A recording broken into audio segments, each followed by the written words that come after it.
Established in the year 2002, the Kenya Civil Aviation Authority's mandate is to ensure the safety of the local aviation sector, as well as training of personnel and the provision of air navigation services, among other. But in the recent past, a couple of air incidents have left the public concerned about the safety of the Kenyan airspace. Joining us tonight on Inside Government is Capt Gilbert Kibe.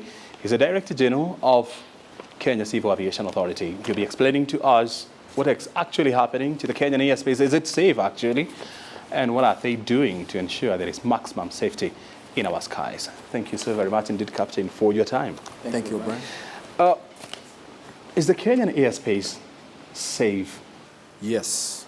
Kenya's airspace is very safe, and it is also very secure. So aviation safety and aviation security, in that aspect, Kenya's airspace is very safe. Mm-hmm. Yes. And we have seen a lot of, questions, coming after a couple of, air incidents. I know some of them are still under investigation, but we do not have any historical memory of a time when, in a span of 1 quarter, you had about 5 air incidents. And this has really made the public confidence in our skies to tank. Would you say that all is well? Yes, all is well. Incidents and accidents happen in aviation in the same way that it also happens in road transport and other forms of transport.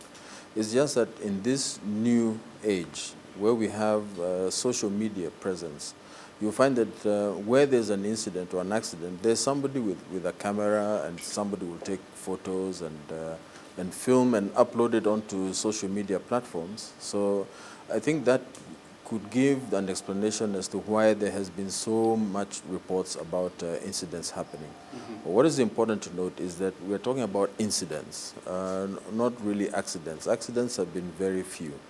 But incidents like deflated tires when you land, these are things that happen. Mm-hmm. When you're coming from a game park or some rough airstrip, it is possible to pick up a puncture so that when you land in Nairobi at Wilson Airport or Jomo, you could land with a flat tire. But for us, those are just minor incidents, not really notifiable. Mm-hmm. But because the people who have been in those airplanes have taken pictures and a video of it and uploaded to social media, that is how there has been a lot of hype and attention about it. Mm-hmm. Which is the most common form of air incident that you have to deal with as an agency? Well, things like flat tires are quite common because of where people are coming from. Mm-hmm. Would they be considered to be serious? No, they're not serious at all. This is just like the normal car puncture, tire puncture of a car. On your way home, the car that you're driving or the matatu that you're in can get a puncture. And really it's not a big deal. You stop, you repair the tire, and you continue with your journey. And that's what happens with aeroplanes. So you land, even if you get a puncture when you're out in the bush somewhere, engineers will bring another tire, replace it, and you continue on with your journey. We also do get sometimes problems with maybe an engine, maybe might have an issue, maybe it's not developing the full power. That is also not that common. Engines these days are very, very reliable. And so far, we do not have any major accidents within the Kenyan airspace. The last one, I think, was in the year, was sometimes in March? The major accident that had fatalities in it was in June last year, the Aberdare accident. And even just before that, a few months before that, there was the helicopter crash in Nakuru. It was in Lake Nakuru. Lake Nakuru. Yes. So those two were the last fatal accidents in the short-term memory of the last 5 years or so. Mm-hmm. Yeah, but any of the others have just been incidents. Mm-hmm. There was one other fatal accident that was in Lake Turkana, also a few months ago. So there were 3 fatal accidents in the last 5-6 years or so. Mm-hmm. Yeah, which in terms of statistics in aviation, it's not a bad safety record. Mm-hmm. Yeah. For a country with about 1,500 aircrafts, would this be considered to be high medium, or low? Majority of airplanes are in the small to medium in terms of size of airplanes. Large airplanes are the fewest, but they carry the most people. Yes, and it's true. We have more than 1,500 aircraft registered in Kenya. And then, of course, there are the foreign operators who fly in and out of here. The world's airlines, British Airways, Lufthansa, KLM, Air France, Emirates, Qatar, Etihad, etc. Yeah, so in terms of movement, we have a lot of movement. In fact, you'd probably be surprised to know that in Kenya, we have about 900 takeoffs and landings every single day. When you look at the aviation industry in East Africa, I mean, by far, Kenya accounts for about 80% of the total aviation industry in the region. Are we well regulated? Very well regulated. In fact, we have won accolades for how well we do the regulation. And by regulation, I mean oversight of the aviation industry. As you know, KCAA is one that has the mandate to oversight the entire civil aviation system in Kenya. So we are doing very well. And the way we are ranked is by global bodies. And they come and do, people like ICAO, International Civil Aviation Organization. They've done 2 audits in the last 3 years. One was for safety, and the other one was for security. In the safety audit, which is known as the Universal Safety Oversight Audit Program, conducted by ICAO, we scored 78% of effective implementation. And then on the security, there was a Universal Security Audit Program where we scored 88% of effective implementation. But what is this effective implementation? We are implementing the rules and regulations, which are known as standards and recommended practices, developed by ICAO, which are over 10,000 standards and recommended practices, or SARPs, S-A-R-P-S. Now, those 10,000 plus SARPs are cascaded into 19 annexes by ICAO. And each annex describes the rules and regulations for a particular kind of operation. Annex 1 is for licensing of aviation personnel. So the rules and regulations on how pilots, engineers, cabin crew, flight dispatchers, air traffic controllers, engineers, anybody who has a license or a certificate as a personnel, there's rules and regulations that govern that. And those are found in Annex 1 out of the 19 annexes. Annex 6 deals with operation of aircraft. So the rules that govern operations of an airline or an air charter company or a flying school or a helicopter operator, they're contained in that Annex 6. Annex 8 deals with maintenance of airplanes. We call it airworthiness. So we have 19 of those. There's one for security. There's one for aerodromes. There's one for safety management systems. So you have an annex for every aspect of aviation. So Kenya scores well with effective implementation of those standards and recommended practices, which I said are over 10,000. Yes. When the last audit was carried out by ICAO in 2017, this was the time when Kenya was really clamoring to be certified to fly, to have non-stop flights, to the US. And so there is a feeling somehow like the house was put in order because there was an audit that was taking place, and Kenya was really yearning to have this certification in place. If the audit was to be carried today, would we get the same marks? In 2017, we were not audited by ICAO. We were audited by FAA, that is the United States Federal Aviation Administration. Yeah. So, but they were auditing us on the same areas that ICAO audits us, and that is in our oversight capability as the state of Kenya, the country known as Kenya. And of course, KCAA is the one that has that mandate to oversight that. So what they do, they have a checklist or that they come and audit you on. And they look at 8 critical elements of aviation safety and safety oversight. So you have to do well in each of those 8 critical elements in order to get a good result. So the last audit they did for us in 2017, the United States government granted us Category 1 status, and that was issued by the Federal Aviation Administration of the USA. Now that meant that the US government had confidence that KCAA is capable, qualified, and competent to handle the oversight of the aviation system in Kenya, which is a huge aviation system. A lot of people argue that, there's some level of disconnection here because you are the one in charge of regulating the Kenyan airspace and regulating, the personnel that operate within the Kenyan airspace, and also, regulating the schools, offering trainings on aeroengineering and so forth. But on the other hand, you have another organization which is in charge of overseeing the country's airports and airstrips and aerodrome.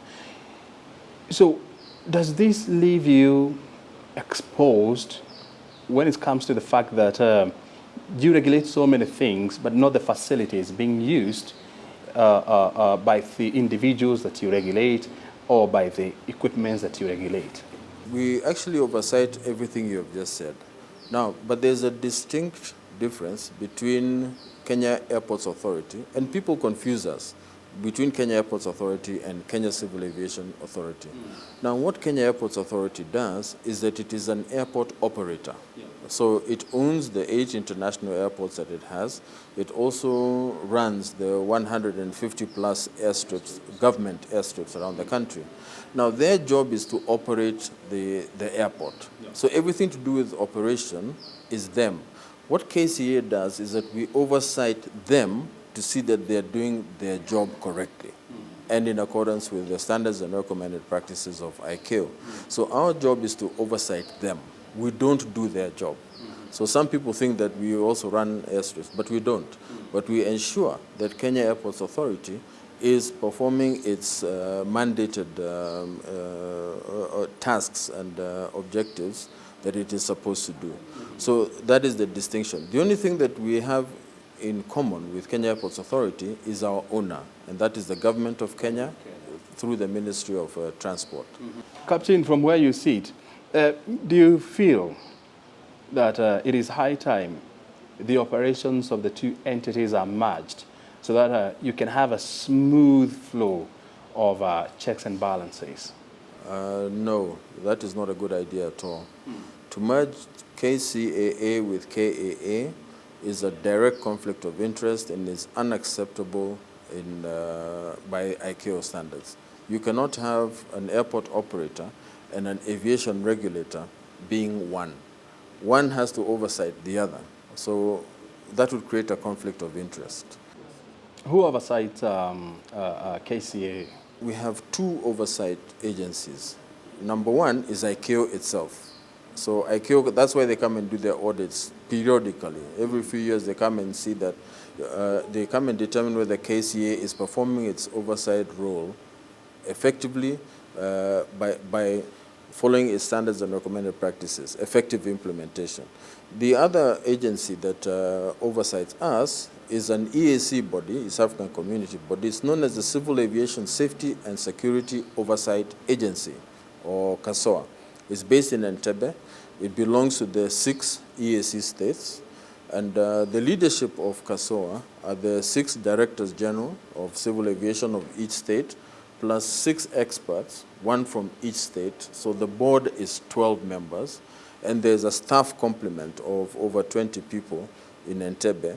And their job is to come and oversight the CAAs of the partner states. So what happens, if Kenya is to be oversighted, they will send somebody, say, from Burundi and Tanzania. The recent incident, that happened, one between, I think 2 or 3 local carriers. Do you have a report as to what exactly happened? Was it because of negligence on the part of the human part of it, or was it a technical failure? Okay, there's an airline that had like 3 incidents. One of them was an accident, and then the other 2 were incidents. So the accident is being investigated, not by us. Let's also make a correction. That is the Air Accident Investigation Department that does. It's under the Ministry of Transport, and they are the ones who investigate accidents. So KCAA does not have a role to play there. But on the other incidents, we do have a role. We go and do audit inspections, not just when there's an incident, but we have a scheduled surveillance program for all operators. And so periodically we check. And you have each operator, by the time you're coming to renew your air operating certificate, you do have to be audited and inspected to ensure that you're complying with regulations. Now, when we find a non-compliance, okay, that is when an enforcement action is taken. So there has been the recent case where we did an enforcement action on Silverstone because we had found that there was a non-compliance in a particular aspect of the operation concerning an aircraft type that they had, the Dash 8. So we informed them about it, and we told them that you cannot fly that particular aircraft type until you clear the non-compliance that we saw. So a corrective action plan was given. But from where you see it, or from where you stand as a regulator, yes, have they rectified those anomalies? And are the aircraft being in question now? Can they operate within our airspace? Yes, we had given them, we had sort of suspended that operation for 7 days. And within the 7 days, they managed to close the gaps, the non-compliances, and then therefore we lifted the suspension on that aircraft. So they're free to fly the aeroplane as we speak from that time. Mm-hmm. Are they flying? They are flying, but I don't know whether they have begun flying the particular aircraft type, because they had talked about suspending the scheduled service passengers, because that is the one that they were using, the aircraft type that they were using for carrying passengers. So I'm not aware whether they have actually restarted again, but as far as I'm concerned, they are safe to fly with passengers. Let's discuss. I know this doesn't fall within your purview, the safety of our airports, but as the regulator who is in charge of the aviation industry, would you say that our airports, airstrips, and aerodromes are safe to fly? Yes, they are safe. However, and we do oversight airports, okay? So it is our mandate to oversight airports. And so we have a department that deals with airports and the conditions of airports and airstrips in the country. So they are safe. However, because of wear and tear and even the effects of rain, etc., you'll have a situation where you've heard in media reports that there have been potholes in certain airfields and airports. But that is a normal part of any... It's part of the wear and tear. It's part of wear and tear. But it's supposed to be attended to. Yeah, same as roads, so you're supposed to attend to it in good time. So we do inspections on a daily basis, and when we find something, obviously the operator knows that there's an issue, all right? But sometimes it takes a bit of time to be able to mobilize the resources required to repair some things. And also in a place like Wilson Airport, it's built on a water table. So you will repair a pothole today, and then after a few weeks it will appear in another place like that. So that is something that the airport authority is handling. And we have reported that they have a major rehabilitation program that they have.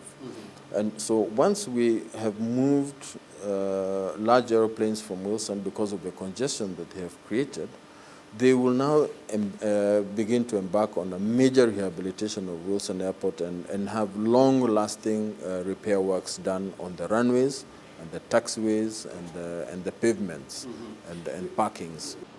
There are arguments that when you look at Wilson Airport, the capacity it was supposed to operate is now operating more than 20 times the capacity it was supposed to hold. And there are arguments that it's a disaster waiting to happen unless, first of all, it is closed for expansion and renovation. The other challenge has been land grabbing, whereby you have you have aircraft flying almost directly into houses. How are you dealing with these issues? And do you agree that it's high time that we first of all suspended operations at Wilson Airport before these anomalies are dealt with? We do not agree that we should close down Wilson Airport and suspend its operations to allow the rehabilitation program. Being the third busiest airfield or airport in Africa, it is not feasible to do so. Because can you imagine the amount of disruption that would cause? And where would the airplanes that operate in and out of there go to? So what we've done is that we have recommended that the large airplanes that are operating there, like the 30-seaters and above, would be moved to JKIA, so that there is now enough room to be able to do a good rehabilitation even whilst normal traffic is happening. Because there's a way that these contractors are able to phase their works. It's similar to how they're constructing our roads. You remember when the Nairobi-Thika highway was being constructed, it was never closed, but they had diversions and things like that. It's the same thing that you can do with an aerodrome. Mm-hmm. So they will have a planned and phased approach of how that is going to be done. Mm-hmm. So, but in the meantime, once Kenya Airports Authority tells us that they have created enough space to move those 20 to 25 aeroplanes to Jomo, and then they can operate from Terminal 2 there and park on the Embakasi side, then they'll be able to do their rehabilitation works. Mm-hmm. Now, as to land grabbing, that's a story of a long time ago, and it is true that there are obstacles which have been built pretty close to the airstrip, but it hasn't gotten to a critical point. But we've gotten to a point now where we will be sitting together with the Nairobi City County and the other stakeholders involved, so that approvals are not given by City County without having an approval from KCAA. What do you think we should do with already the existing structures that are constructed on encroached land? Now, the ones that are already constructed are there, but they're not at a safety critical point. So what we've done is we're stopping any or freezing any further such developments near the airport. So that's why we want to work closely with the Nairobi County government, so that before they issue a clearance to construct somewhere near an airport, they will have had a clearance from us and even from Kenya Airports Authority. And we're also dealing with the military because of the Moi Air Base in Eastleigh. So, and that is where, those are prime areas for development. And everybody wants to build high-rise buildings for residential and commercial purposes. So we want to do a joint approach with all the authorities to give proper clearance for the people who will not be affecting safety. So I would not say that at this point that there's something that is currently at a safety critical point. Mm-hmm. Yeah, there are some which have been built not where what would be ideal for us, but they're not safety critical. What about the shortage of air operators? How are you dealing with these? What do you mean by shortage of operators? What do you call them? Inspectors, yes, inspectors, yeah. Yes. We do have a shortage of safety inspectors. These are the flight operations people, airworthiness, licensing, aerodromes inspectors, security, aviation security. There is a shortage, and like I've said before, there's a shortage globally in all civil aviation authorities. You can't have the optimum number. However, we've been given clearance to recruit a certain number, which is going to fill the gaps that we have currently. How critical is this shortage, and how are they, impacting the smooth flow of your business? It's not critical. The only thing is that it is not ideal. It is not optimum. It means that the programs that we have to do are at a reduced level than what we would like. It's not choking the development of the industry. What it is choking the oversight capability of KCAA to be more effective in what we want to do. In terms of the growth of civil aviation, that is going on freely. We are the economic regulator. We are the ones who give licenses for operators, and we welcome them. And everybody who applies to be an air operator, most of the time we give approval for that. So we are actually promoting the growth and development of civil aviation in this country. But because of that growth, we need more inspectors to be able to oversight more effectively than we are doing at the moment. You know, for an industry that is growing at a rate of 9+%, you know, annually, Africa is now talking about, you know, opening our skies. Do you agree that we should have an open sky policy in Africa? And are we ready to open our skies, you know, to bigger players? Yes, I agree that we should have an open sky policy in Africa. In fact, we do have an open sky policy in Africa. It was the creation of the Organization of African Unity through the aviation body known as AFCAC, or Africa Civil Aviation Commission. In 20 years ago, there was a declaration made in Yamoussoukro in West Africa that declared that Africa should have an open sky policy. That was 20 years ago.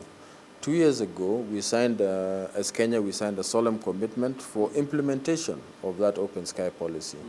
Last year, the Single Africa Air Transport Market was created for the implementation of an open sky policy in Africa.